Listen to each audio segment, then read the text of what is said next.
কাকু লেবু কত করে? 5টা 50 টাকা। তুমি একদম হাত দেবে না, তুমি দিলেই পচাগুলো দেবে, আমি বেছে বেছে নিচ্ছি।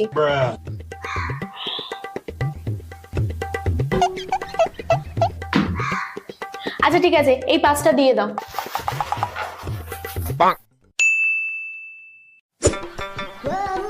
ভাই লেবু কত করে? 5টা 50 টাকা বৌদি। 5টা 50?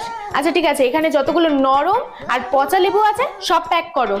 হ্যাঁ, আপনি এত ভালো লেবু বাদ দিয়ে পচা লেবুগুলো নেবেন? আচ্ছা আচ্ছা ঠিক আছে, প্যাক করে দিচ্ছি।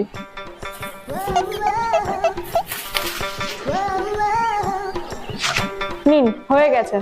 সব পচা লেবু প্যাক করা হয়ে গেছে, এবার এই ভালো লেবুগুলোর থেকে আমাকে 10টা লেবু বেছে দাও।